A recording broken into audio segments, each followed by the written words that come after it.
modelling is really important for children to see. So when you are a child, you're kind of spying on your parents nearly the whole time. You're watching what they're doing. If they react positively to sitting down to having a really healthy meal, you kind of follow suit.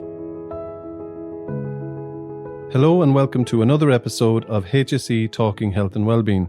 My name is Fergal Fox and this episode was initially published in September 2023, but we're sharing it again because it's so timely at this time of year with back to school and the need to support parents in relation to shopping and preparing healthy options for their children. My colleague Eamon Keogh and Marian McBride, Dietetic Lead in HSE Health and Wellbeing, discussed the importance of a balanced diet and healthy lunchboxes for kids. And we think it's very important to share this episode. Again, it's one of our most popular episodes and we really hope you enjoy it. So let's rejoin Eamon and Marian now. So Marian, it's great to have you here today to talk about this timely topic with schools been back this week. But I'd just like to talk a little bit about what we mean when we talk about a balanced diet. So Eamon, a balanced diet is one that has a lot of variety and a lot of colour. One of the easy ways to remember it is taste the rainbow. So when we look at fruit and veg, lots of colour on that plate. And then also a lot of variety of your breads, rice, pasta, noodles, plenty of that in there as well for plenty of energy. A smattering, let's say, of dairy foods. So your cheese and your yogurts and milk. And also for your protein foods as well. So your meats, chicken, fish, beans, lentils, plenty of those in there as well. And then there's a little bit of space there for your oils and fats as well, but they're to be kept to a limit. So lots of colour, lots of variety, lots of change. Okay. And then just to talk about those different elements in a little bit more detail, you mentioned before about the food pyramid. Yeah, so the food pyramid, if we start at the bottom of the food pyramid, the two bottom rungs of the food pyramid are made up of the fruit and veg and also for the bread, rice, cereals, pastas. You want those to be the ones that you see most of on the plate. So you're looking at half of your plate to be plenty of fruit and vegetables and plenty of energy foods as well. So, a couple of slices of bread, a fist of pasta or rice on there. And that's really important for the energy point. And then the middle of the pyramid, the two rungs in the middle of the pyramid, we have our dairy foods. So as I say, the cheese, yogurts and milk. And we also have our protein foods. And we want to include those during the day. We have certain portions for different food groups or for different age groups, but we want to include those regularly throughout the day. And then for a bit more information on the top two, we're looking at oils such as the oil that you would use for cooking or fats that you might have spread. You have a little bit of space for those as well in the diet. So when we're looking at a balanced diet, we're talking mainly about those 5 different rungs on the food pyramid. And there is another part, the very, very top of the food pyramid. Yeah. It's kind of removed from the food pyramid. And the reason it's removed is because it's not essential in the diet, but there is a little bit of space in there for your treat foods. So it's important, I suppose, when we look at a balanced diet and a healthy relationship with food, that we have a little bit of space for those treat foods as well. For kids, when they are 9 years and older, we need to think about including more dairy foods in the diet, so more calcium into the diet. And what that looks like is 5 portions of dairy foods in the diet every day. And it's important to kind of think about that, because when we think about things like cheese and milk and yogurts, we need to be making sure that we have a nice variety. It's not all cheese. So yogurt and milk in there regularly as well. And that's really important for bone development for kids, and they'll be growing quite a lot at that stage, so it's really important. And then the other piece then that is maybe new news for some people is the supplementation requirements. So vitamin D is a supplement that we recommend for children. We're recommending for many of the age groups all through the years, but the amounts change. So for the kind of the take-home message for parents is that we're recommending supplementation for children, for those with fairer skin or lighter skin. It's during the winter months, so from Halloween to St. Patrick's Day. Particularly important with absolutely no sun in the sky sometimes. Yeah, so the sun is not high enough in the sky during the winter months, really for it to penetrate through and for us to be able to make the vitamin D that we need from the sunlight. So we need to get it from our diet, but we know that we're not going to just quite get enough from dietary sources. So supplementation is really important. And for children who have darker skin or who maybe cover up their skin for cultural or other reasons, they then need to look at the supplementation during the summer months as well. So for more information on that, parents can go on to the HSE website. They probably would be able to get good information from their pharmacist as well, because as I said, the amounts change depending on the age of the child and depending on their skin tone as well. Yeah. And probably a very obvious question, but why is healthy eating so important for children? Yeah, so I suppose from a day-to-day basis, you're looking to fuel the muscles so that kids can run around, enjoy activities, play with their friends. And then from another point of view, they're in school, so it helps to fuel the brain. So we're looking at keeping them focused, alert, able to concentrate and be able to retain the information that they're learning. But from a longer term point of view, we're looking at the physical development of children through those ages. So you're looking at bone growth and immunity as well. It's really important. I think sometimes we forget that it is important to eat a nice balanced diet to be able to protect ourselves from immunity both now and in the future. And when we look at sort of cognitive development, there's a huge amount of brain changes through the school years for children. So being able to fuel that and being able to give children the optimal chance to be able to make the most of that period in their life. Okay, so it's really important, as you say, to eat a well-balanced diet. A well-balanced diet. And I suppose throughout the school years, you're looking at children thinking about the behaviours that they learn at home and at school. Those behaviours are things that you're going to follow through with and continue on into your adult years. So you're really setting down that sort of what is normal for me to do. Have you any practical tips for parents on how to encourage their children to eat healthier? The one I find works for me is if they see me trying something, they often ask, can I try it? As opposed to me putting it on their plate and saying, will you try this? Will you try that? It's that kind of stealth approach. Yeah. So what you're describing there is modeling, and modeling is really important for children to see. So when you are a child, you're kind of spying on your parents nearly the whole time. You're watching what they're doing. If they react positively to sitting down to having a really healthy meal, you kind of follow suit. So that modeling is really, really important. The other, I suppose, some of the parents' activities that can be helpful are encouraging a balance and variety. So bringing the family together to sit down to eat, making it kind of family time, and trying foods that are different for you and putting yourselves in the shoes of a young child even who's maybe trying foods for the first time. We've all been abroad and presented with a meal that we maybe don't know exactly what's on it. You're trying it. So for a child, they're experiencing that quite often. It's new for them. So they need a little bit of time to learn to trust the food. So the exposure to food is really important. And sometimes for some kids, it can take up to maybe 20 exposures before they learn that that's a food that they can trust and they can eat. And having the availability of healthy foods at home. So that fruit bowl, plenty of veg they can have on demand. Maybe if it's possible, if there are treat foods in the house, to kind of not have them in full view in easy sight so that kids aren't necessarily seeing it and wanting it, but they're seeing the healthy foods. I think that's really important, actually, what you were saying there about just leaving it out, because I find even with those cherry tomatoes, if you leave them on the table, and like our house is busy, there's people doing sports or the kids are doing sports during the week. So it's not always possible to sit down and have a family meal, particularly during the week. So I think what you were saying there about just leaving food out that they can pick at, and at least they're getting the range of food that they should. Yeah, and we all know that when we have healthy foods available to us, we're more likely to pick them up. Whereas if you don't, then it's more of a trek to go and find them. So that environment, but also when you have the opportunity to sit with children and to talk to them about what is healthy and teaching them about nutrition, but teaching it to them in a way that actually they're going to take it on board. So kind of linking in with what's important to them. Then the final thing then to, I suppose, say about that is about meal planning and involving children, and depending on their age, maybe involving them in preparing foods as well. Okay. And can I ask about vegetables? That's always a tricky one. Yeah. Well, I suppose vegetables, they're not sweet, so they're not really a preference generally for children. It's not an innate preference for them. With vegetables, try small pieces and keep trying.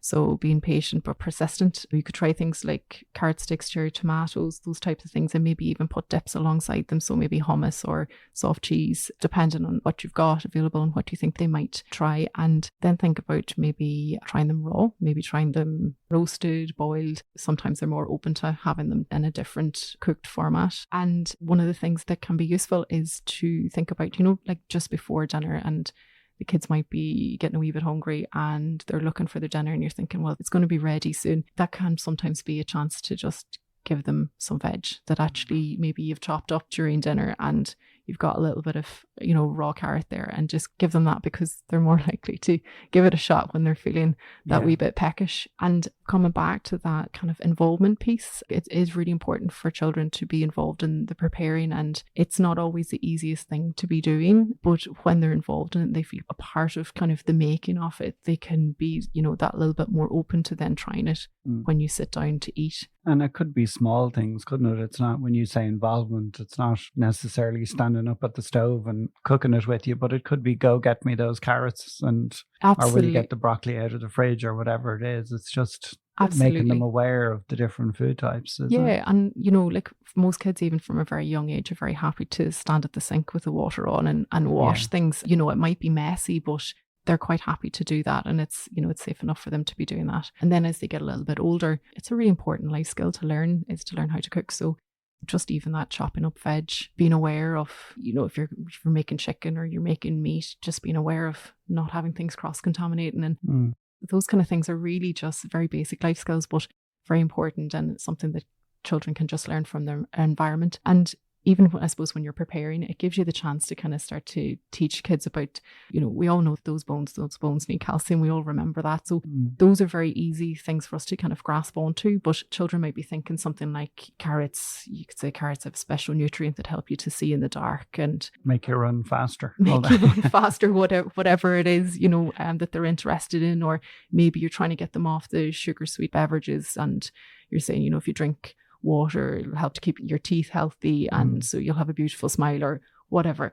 And kids kind of grasp onto those types of things. So when I say teaching kids about nutrition, I'm not talking about going into the in-depth detail of what a nutrient does for the body, but something that they can kind of grasp onto, and they understand that it's important. And there's plenty of evidence out there to show that over time, when children receive those messages, just repeatedly, slowly over time, 4-6 weeks, they start to actually consume the food a little bit more because they're aware of it. Now, obviously, that's age dependent. Yeah. But yeah, it's a really key one. And I think as adults, we're all aware of that. Like, you might not be super keen on having something in your diet, but you consume it because it's good for you. You go with what makes it kind of tasty for you as well. What I found actually with my kids, and now some of them are a bit older, but with the younger ones, it's even just the taste of carrot or peas. I'd say, well, have a few, or because I think even, and I don't know if this is this is my logic, but once they have a taste for it as they get older, at least they'll never say to themselves, oh, I just hate carrots, or I don't like peas, because they'll have tried it, and at least they'll have tasted it, and then hopefully will eat more as they grow older. Yeah, so what you're getting at there is that sort of preference. So we're born with an innate preference for sweet foods, salty foods, and fatty foods, but you can learn to have a preference for other foods, and it's about exposure. But again, coming back to that trust element, if you trust the food, then you are more likely to try and to consume it, and if it's there regularly, then that's what you have. That's what you have all the time. So yeah, very good. And so obviously all parents are trying their best, but with the best will in the world, sometimes unhelpful habits can creep in. With that in mind, what practices have you seen that potentially have a negative effect on children? So just looking at the evidence, one of the ones is kind of pressure to eat. And I suppose we've probably all grown up in a home where you're being told to finish your dinner no matter kind of what's in front of you. So that's one that I think we can all relate to, but that can sometimes go quite wrong in that the child's not listening to their own signals that tell them that they've had enough to eat. And so they're using external signals. So it is important for children to use those internal signals, and they're very good at doing that when they're younger. But again, we can, with the best will in the world, sometimes train them not to listen to those signals. So sometimes it can be difficult to see children leave food on the table, leave it on their plate, not consume it, but try not to pressure kids to eat past the point that they're comfortable with. Then I suppose the other one is giving children full control. So it can be quite difficult to balance that between, what they like, they know what they like, and you're trying to put food in the lunchbox that you know that they're going to eat. But you're trying to find a balance between what they like and what's kind of a set boundary around what's healthy as well. And I don't mean going to a really extreme where you might restrict them on foods because they're maybe not the healthiest, because that's also not very helpful for the children, because that can set them up for that sort of unhealthy relationship with food. So there needs to be a space there where you can include the odd treat. And when I say the odd, I do mean occasional, but at the same time that you're encouraging them to have more of what they like that is healthy and having them consume those. Food can be used as a reward sometimes. And this can be a difficult one, because for most of us, we think a treat, for example, is something that is really nice and it's occasional, but sometimes it can be used as a reward where other rewards could be used easily. Some kids are into stars, others are into, spending time with them, maybe taking them to the playground, maybe taking them to an event or something as a reward rather than always being food. And that's sort of the other one sometimes that parents can do unknowingly, is sort of that emotional regulation. So using food as a means of regulating emotions to get kids to calm down or to get them to stop doing something. So I'll give you a treat if you behave for that type of thing. For half an hour, yeah, that type of thing. And all parents are doing the best that they can and with the best will in the world, but it's just to be mindful of what we're doing that sometimes can be unhelpful, and that can sometimes help just to break that habit for parents as well. I mean, that's a very interesting point, what you said earlier about associating even a positive event with a treat, or that if I'm feeling low, I eat something sweet, and suddenly my mood gets better. So then that potentially carries into later life as well, doesn't it?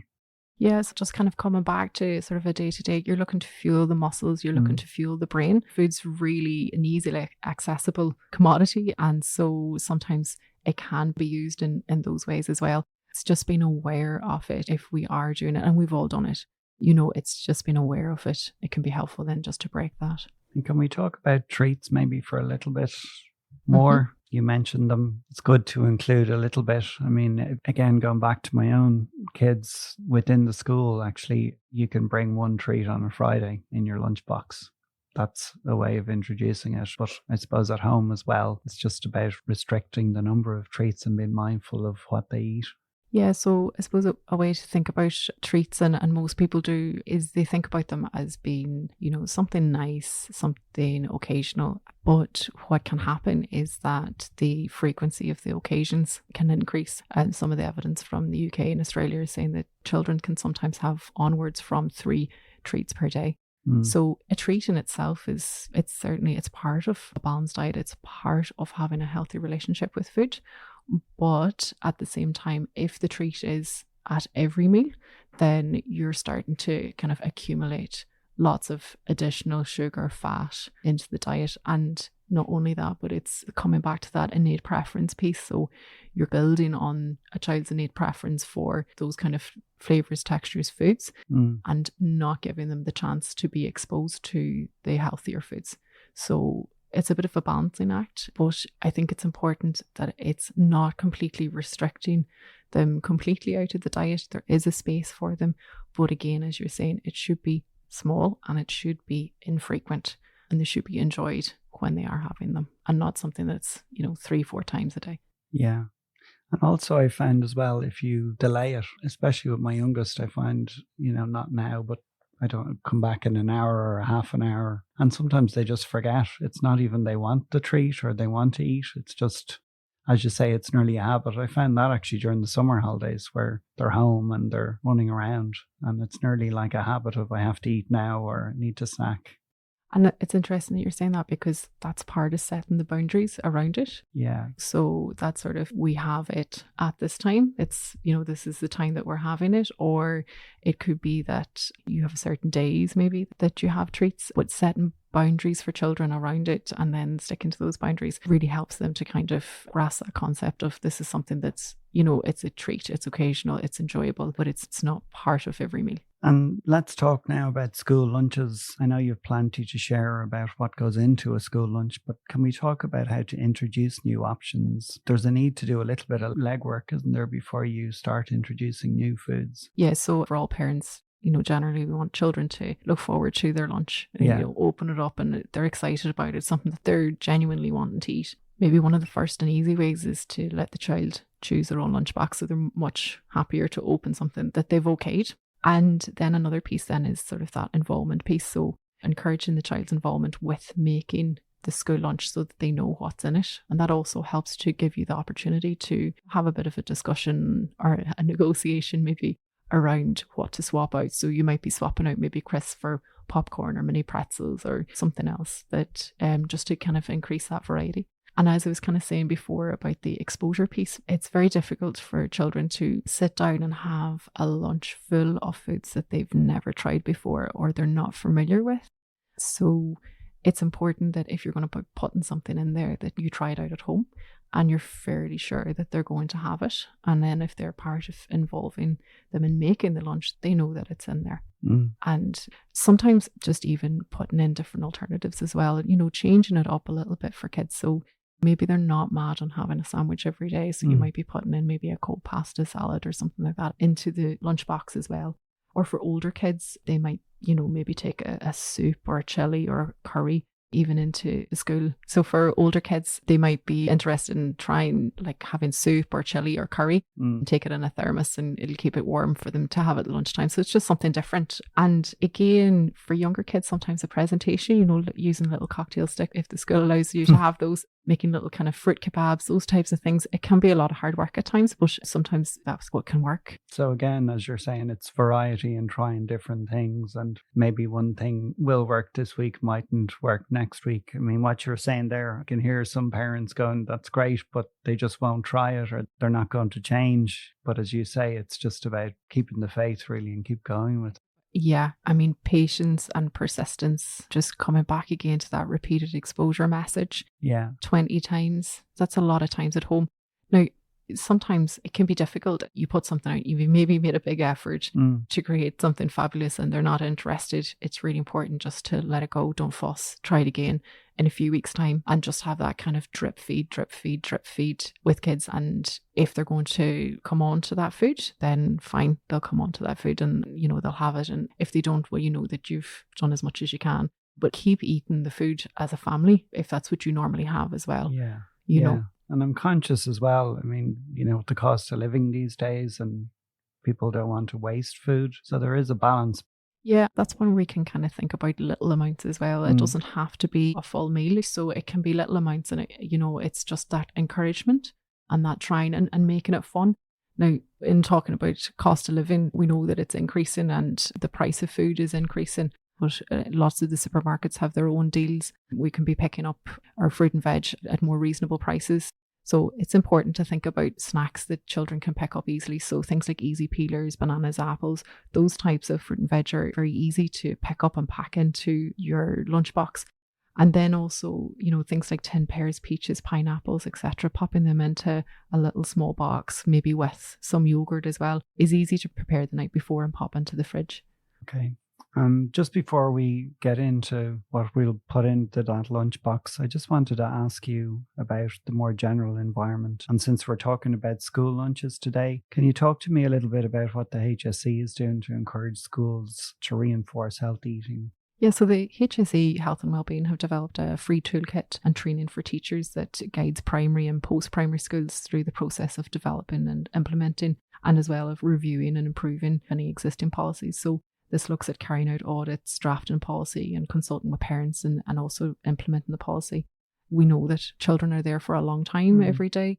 Their peers have a huge influence on what they do and what's allowed into the school will impact on that environment. So it's about encouraging parents to support teachers and about teachers looking at the environment from a wider point of view. And it can even be something as simple as, you know, making sure that children have the time to sit down to eat their lunch and making sure that they have a nice, clean environment to eat their lunch in. Those kind of things are really important. So modelling and kind of consistency of what is a healthy environment is important because children are there for many years, but they're there for many hours every day as well. So the HSE, as I said, they have the free toolkit. It's a healthy eating policy development toolkit for both primary and post-primary, and they also provide the training for teachers as well. And Marian, where can teachers who might be listening find out more information about it? The HSE website, and if you pop in Healthy Eating Policy Development Toolkit, it should pop straight up. Yeah, very good. Yeah, and I do find that kids nearly look in each other's lunch boxes, don't they, to see what my kids have come home. And I mean, that's how one of mine had started eating red peppers because she saw one of her friends eating them and she said, "Can I try that?" So yeah, I was delighted to, couldn't believe it. That's a very positive one, absolutely. Yeah. And I think as well, it's just about creating that environment where it is normal to try new things, and it is normal to have an apple in your lunchbox and to have that as a snack. It's not about cutting everything out, but it is about creating an environment that when parents are doing their best to create a healthy lunchbox at home, and when children go out the front door and they're off with their lunchbox and they go into an environment that reinforces all the work that the parents are doing at home, it just makes it a lot easier to continue on with that message because it's consistent. Okay, so we've talked about the introduction of healthy foods and the concept of healthier options going into a lunchbox. I just wanted to talk to you now about what we should actually put in that lunchbox. Mostly it's going to be a sandwich or a cold pasta salad, that type of thing. Yeah. So you're looking at trying to include whole grains where you can, but then also including some protein and some maybe salad or vegetables into that sandwich or into that salad. Then you're looking at having your fruit or vegetables or both, and also some dairy food. So you definitely need to be including cheese or your milk or your yogurt every day in that lunchbox. Now, it is important, as I said before, for 9 years onwards, they need a lot of dairy. So you're looking at 5 portions. So you might be having maybe milk to drink as well as a yogurt in the lunch as well. Yeah. So it is important to try, and that would be 2 portions. You're then looking at other points in the day. It might be breakfast or their supper where they're including other dairy foods in as well. There are alternatives out there. And I suppose when we look at the likes of soy milk, for example, many of these milks are fortified with calcium. So they can be really good alternatives for those who can't consume dairy products. Okay. And then in terms of trying to make swaps, crisps is often one that children want to have included in their lunch. So other things like popcorn, mini pretzels, mini rice cakes, crackers, and maybe even, the cheese sticks or the wheels. Yeah. And a nice one, if you have time to do it, is spicy roasted chickpeas. You pop them in the oven for a little while, and they are lovely, but it is, it's an extra job for you to do. And then, if they're looking for the likes of cakes or biscuits, that type of thing, maybe try swapping it out for malt loaf or fruited tea cakes or fruit breads, and also slices maybe of apple or toast with peanut butter on it as well. It's just something a little bit different for them. Yeah. We just need to be mindful as well about peanut allergies in schools and things like Absolutely. that. Absolutely. No, it's a really good point. And I suppose this is another point for the healthy eating policy toolkit is, that will bring much of that to the fore as well. And if your school's okay with you having it, then great. Most probably won't. But that can be a snack that can be used at home if there's no allergies in the house as well. So having sliced apple with some peanut butter on it is quite a nice little snack. Then things like preparing more salad or vegetables with dinner the night before. So the work is done. So some of the work is done. You can pop it in your Ziploc bag and leave it in the fridge overnight. And again, as I said before, kind of that involvement for kids as well, to involve them in it. And they might be seeing other kids at school have foods that they actually want to try as well. So as you were saying with your own daughter. So yeah. Yeah, actually, when you were saying about involving the kids in the preparation or the choosing of the foods, I was thinking that sounds like more in a negotiation with them. It probably sometimes is a little bit more of a negotiation. And I think as well, it gives you a chance to, have a talk around what is healthy, what does that look like, why would you be wanting to have these foods in your diet, why would you want to maybe have other foods maybe a little bit less often. So any of those opportunities to kind of have those conversations with kids and keep repeating those messages around, teaching them around nutrition is a great opportunity. Okay. And where could parents find out more information about maybe ideas for snack and the things you mentioned there? There's a great campaign called makeastart.ie, has lots of information for parents. There's also safefood.net, and there's our own website, HSE website, hints and tips around what parents can do and what they can put into lunchboxes. Okay. This has been so interesting, Marian, but I'm afraid we're coming to the end of the episode. But before we wrap up, can I ask you briefly to summarize, maybe in 2 or 3 points, any final thoughts for our listeners? Probably the reminder to keep being patient, but keep being persistent. And children do need to learn to trust and accept food. Everything in moderation. We've probably all heard that statement before. Yeah. And just remember that you're trying to get plenty of the really healthy foods from the bottom of that food pyramid in, but you also need to balance that with developing a healthy relationship with food. And then finally, and this is, I suppose, the take-home message really is a lot of the work is done at home. And it does require a lot of coming back to it, a lot of not getting fussed when children don't want to try something or they spit it out and they tell you it's yuck. Just keep trying. If it is possible to support the school so that when you do all that hard work at home, that when your child goes into the school environment, that message is reinforced as well. Yeah. I think, as you said, parents are busy and they're trying their best, and to give themselves a break as well, that sometimes 1 week something will work or something that has worked mightn't work again, but it's just that, as you said, that 20 times that exposure and just keeping it in there, isn't it? Yeah, just keep going. Yeah. Just keep going. Yeah. Yeah.